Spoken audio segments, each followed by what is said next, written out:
All right, welcome back with Steve Autrey again. We're still at the same cool place we were at yesterday. Yeah, we haven't gone far. We haven't gone far, but we're going to walk with you through today chapter 15, which is Mark's story of Jesus's crucifixion. And that story begins on what is, in essence, Friday morning, as Jesus is, again, he's been in the headquarters of, he's been beaten, he's been down in this dungeon area. Do you remember being in that dungeon area? Yes.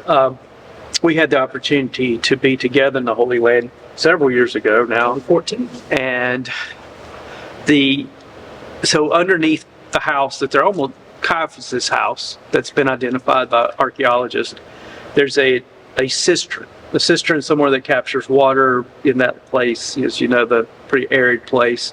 But it would have been it was a dry cistern, and it was way, way down. It was like the sub-basement of all sub-basements.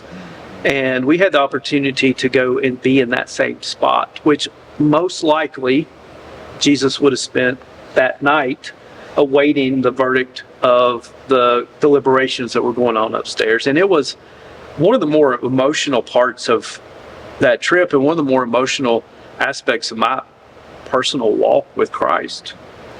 It's the hard rock, it's the damp, it's the just... It would have been pitch black, dark, except maybe for the little bit of light of a torch somewhere up the way. The smell, you can just imagine, not a place of fear and death, a place of just beating and literally inhuman. When you think, so many times the Psalms talk about, Lord, save me from the pit. Yeah. This was literally the pit.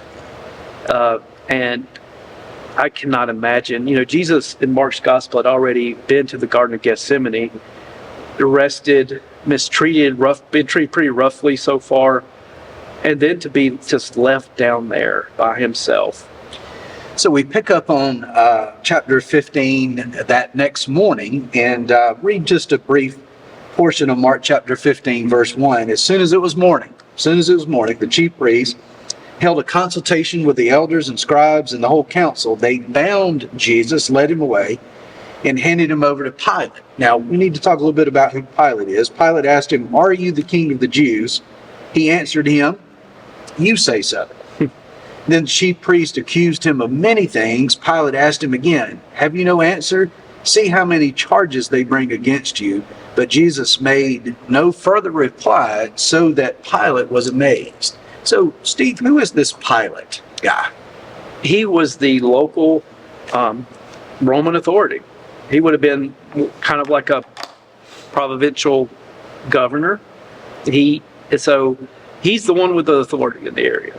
He's the one who's been vested by Caesar, by Rome, to make sure this quadrant of their empire runs well.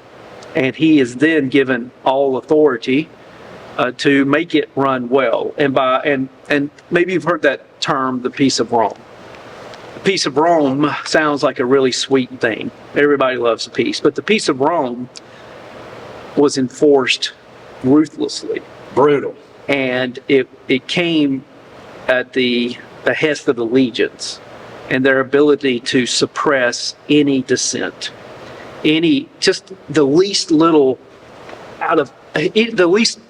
incursion onto Roman toes resulted in death. No one had any real Roman citizens had rights, and that you pick up on some of that. It's from Paul, because Paul was actually a Roman citizen. But the Romans, they made sure the things were smooth and there's no disruption. So Pilate does indeed have the power of life and death in his hands. So the scriptures then tell us that Pilate hands Jesus over to be crucified. And that's important because the Jews were not given that power. Right? They were not allowed to carry out death sentences. Right. This is capital punishment, and the Jews, this is against their own rules. Right.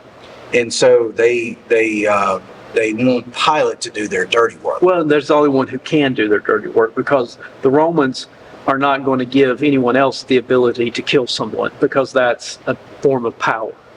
And they're not going to relinquish that power. So the Jews then are put in a position where they have to convince Pilate that this guy needs to be killed.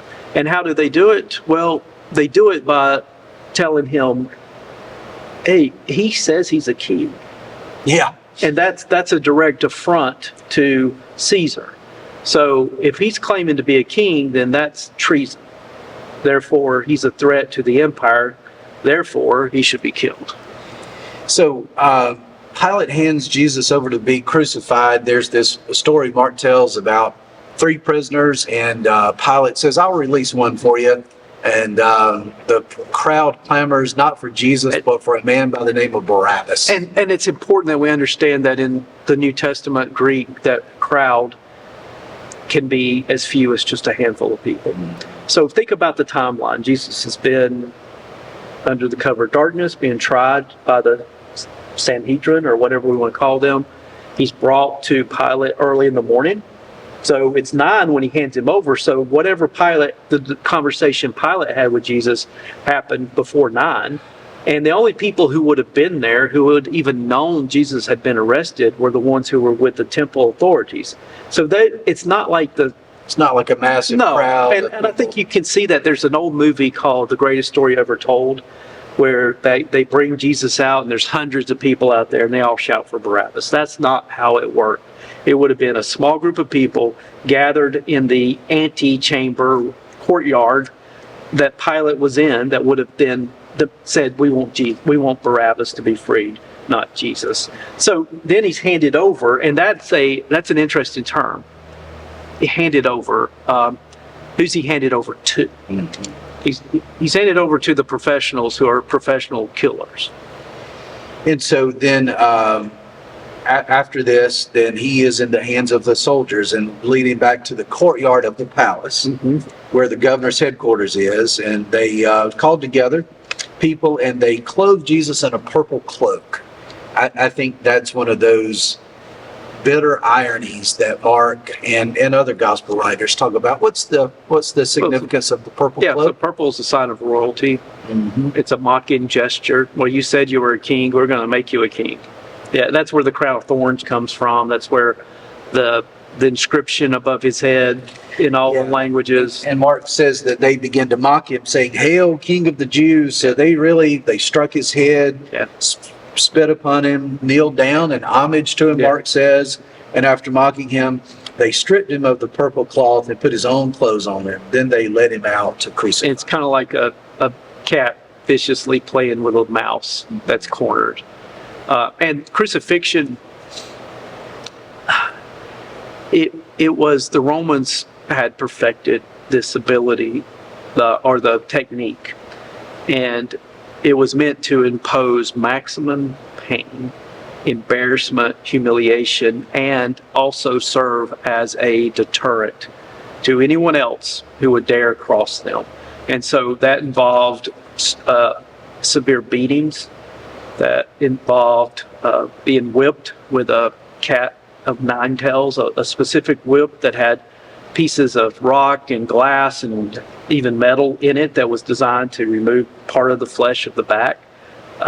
It was meant to exhaust a person and to take whatever fight they may have had in them out. And so that when by the time the cross, and it probably would have been the beam of the cross that he would have carried, by the time that's given to the person, they can barely even walk.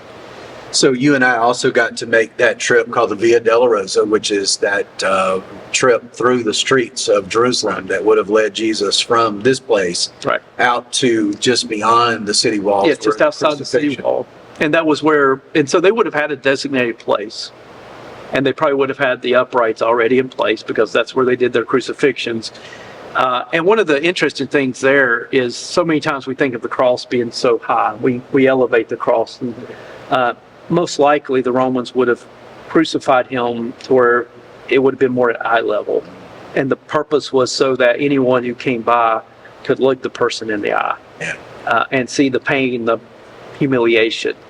Again, a mocking thing, right? A way and a real dehumanizing way to die. Not only are they taking your life, they're taking your dignity, whatever else you may have.